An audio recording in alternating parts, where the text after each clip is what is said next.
জ্যামিতিক কোণের মান নির্ণয়ের পঞ্চম ক্লাসে সকলকে শুভেচ্ছা। আমরা আজকে আমাদের পাশে অঙ্কিত এই চিত্র থেকে এক্স এর মানটা নির্ণয় করে দেখাবো। আচ্ছা, তো এই প্রশ্ন এই যে স্ট্রাকচারটা আছে, এই স্ট্রাকচার সম্পর্কে যদি আমরা ক্লিয়ার না হই তাহলে কিন্তু এই প্রশ্নের আনসার করতে পারবো না। তো আমাদের বলেছে এইখানে 2x - 10 এই কোণটার মান, এই কোণটার মান 3y + 40, আর এই যে কোণটা সেটা হচ্ছে 7y।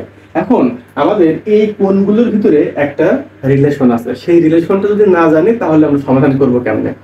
তো আমাদের যদি কোনো সমান্তরাল রেখার কোনো ছেদক থাকে তাহলে আমাদের টোটালে এখানে এই ছেদক দ্বারা টোটালে কোণ হয়েছে কয়টা?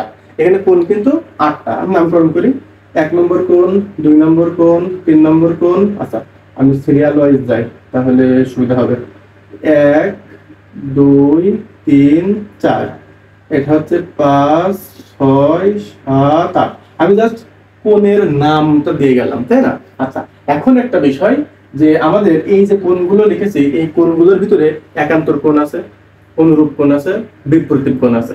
তো আমরা যদি বিপরীত কোণ সম্পর্কে প্রথমত জানি তাহলে কি, যদি এরকম দুইটা রেখা পরস্পরকে ছেদ করে তাহলে আমাদের এই ছেদ বিন্দুর টোটাল সাইডে কয়টা কোণ উৎপন্ন হয়? 4টা।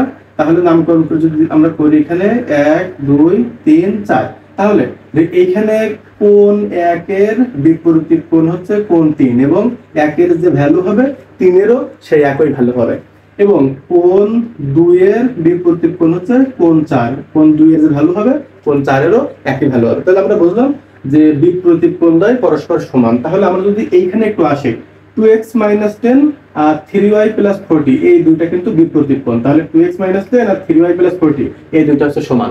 এখন আমরা এই 2x - 10 আমরা যদি লিখতে চাই 2x - 10 = 3y + 40, এইখান থেকে আমরা কি x বা y বের করতে পারবো?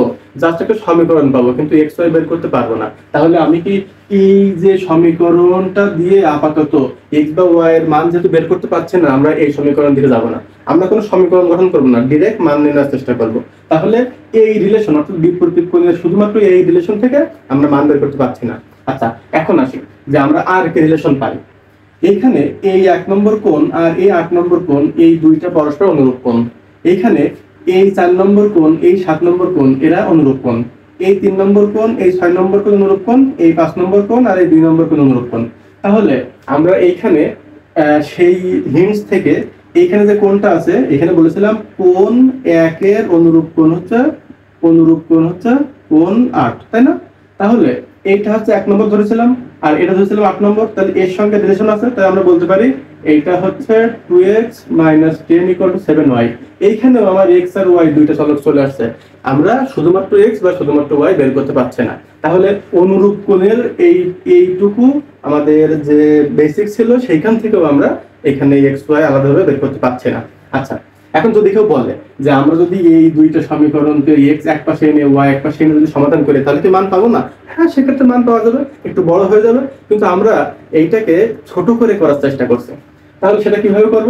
আচ্ছা, আমাদের এইখানে এই 2 3 7 8, অর্থাৎ এখানে এই যে ভিতরে যে কোণগুলো হয়েছে না, এই 2 3 7 8, এদের ভিতরে এই 3 এর সাথে 8 এর কোণ 3 সমান কোণ 8, এটা হচ্ছে একান্তর কোণ, এটা একান্তর। আবার কোণ 2 সমান কোণ 7, এরা হচ্ছে একান্তর কোণ।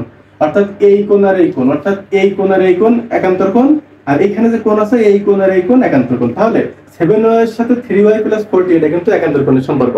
এখন এই একান্তর কোণ আমি 7y = 3y + 40 দিই, এখানে কিন্তু আমার x নাই, তাহলে আমরা কিন্তু খুব ইজিলি এইখান থেকে y এর মানটা বের করতে পারছি। কি কেমন হচ্ছে? 7y = 3y + 40। আচ্ছা, কেন?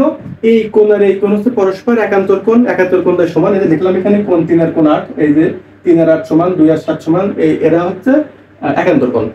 তাহলে এখান থেকে আমরা লিখতে পারি যে 7y - 3y = 40, তাহলে এখানে হয় হলো 4y = 40, তাহলে y = 10। এখন কেউ যদি বলে যে আমরা এতগুলো করা কি দরকার, এখান থেকে যদি পাই, তা আমাদের যদি এই রিলেশনটা আমরা বুঝতে পারি যে আমাদের x থাকবে না, শুধু y এর মান বের করতে পারছি, তাহলে আমাদের সেই y এর জায়গায় জাস্ট এইখানে এই যে রিলেশনটা পাই, এখানে মান বসিয়ে দিলে আমরা পেয়ে যাবো x এর মান।